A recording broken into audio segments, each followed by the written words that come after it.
Hare Krishna. So today we will be taking the shlok second of the Bhagavad Gita, first chapter. So shlok is 1.2, मतलब first chapter, second shlok. Okay, so we will start with it. Second shlok is Sanjay Uvacha दृष्ट्वा तु पांडवान् किं व्यूढं दुर्योधनस्तदा आचार्यमुपसंगम्य राजा वचनमब्रवीत्. So I translate it in Hindi. Sanjay ने कहा, हे राजन, पांडुपुत्र द्वारा सेना की व्यूह रचना देखकर राजा दुर्योधन अपने गुरु के पास गया और उसने ये शब्द कहे. So for you I will translate in English too. Sanjay said, O king, after looking over the army arranged in military formation by the sons of Pandu, King Duryodhan went to his teacher and spoke the following words.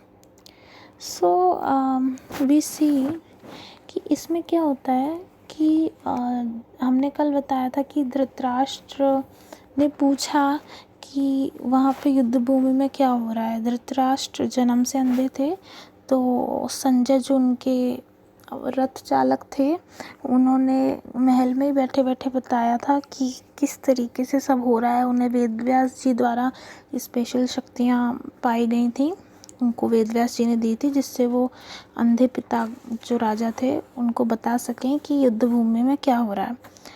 तो यहाँ पे क्या बताया गया है कि जो जिस हिसाब से पांडवों ने व्यूह रचना करी थी, जिस हिसाब से पांडवों ने अपना जो सेना जो थी पांडवों की इतनी स्ट्रॉन्ग थी कि जो दुर्योधन था वो अपने जो गुरु थे, यहाँ पे गुरु के लिए गुरु से मतलब है द्रोणाचार्य, जो कि पांडव और दुर्योधन दोनों के ही गुरु थे.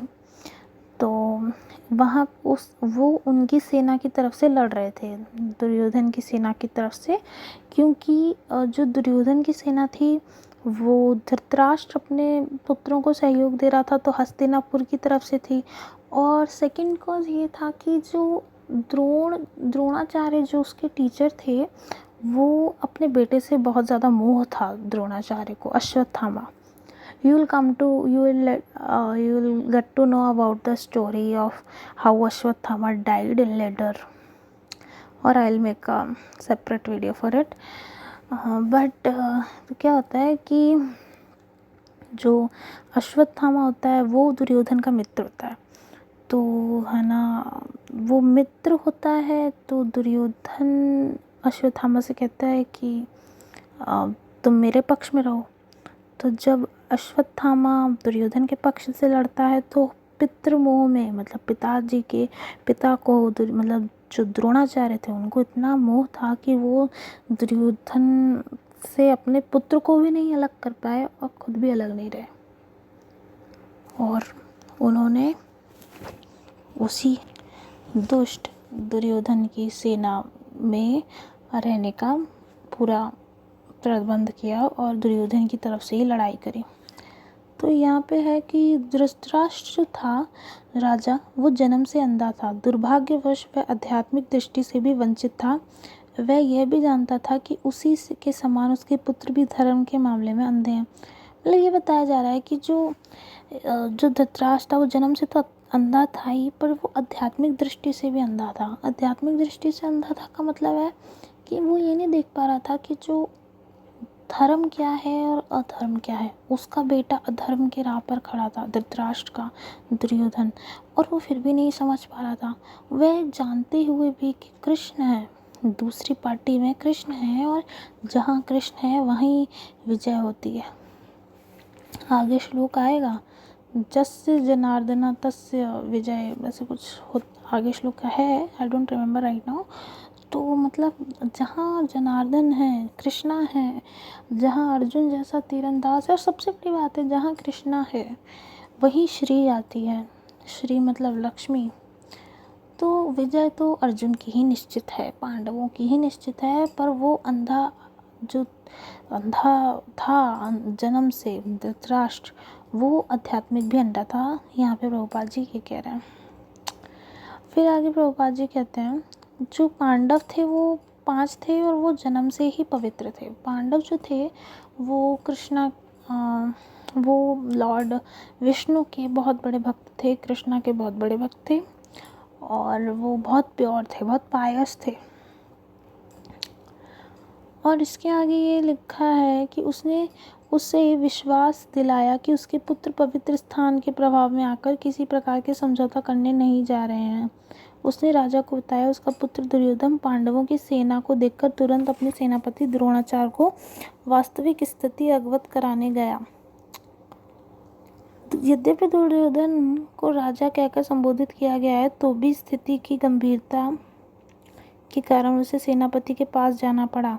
अतएव दुर्योधन राजनीतिज्ञ बनने के लिए सर्वथा उपयुक्त था, किंतु वह पांडवों की व्यूह रचना देखी तो उसका यह कूटनीतिक व्यवहार उसके भय को छिपा ना पाया। मतलब जो दुर्योधन था वो बड़ा डिप्लोमेटिक काइंड ऑफ और राजनीतिक काइंड ऑफ व्यक्ति था।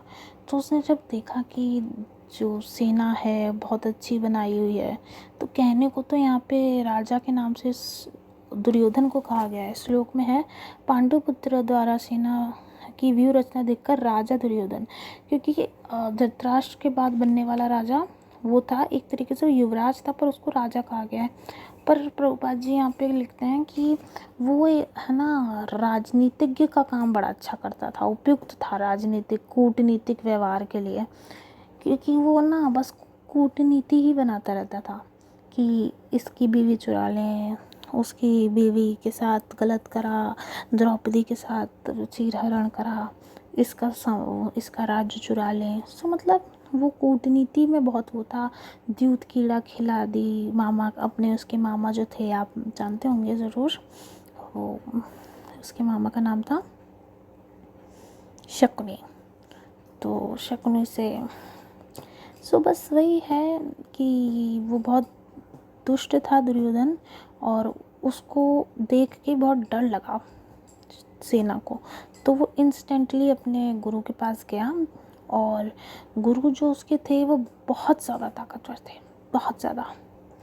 तो वो उनसे एक बार पूछने गया कि प्लान क्या है, हमको कैसे करना चाहिए, क्या करना चाहिए। आगे के श्लोकों में बताया जाएगा कि कैसे होगा। Hare Krishna. Thanks for listening. Please like, subscribe and share to all. Hare Krishna.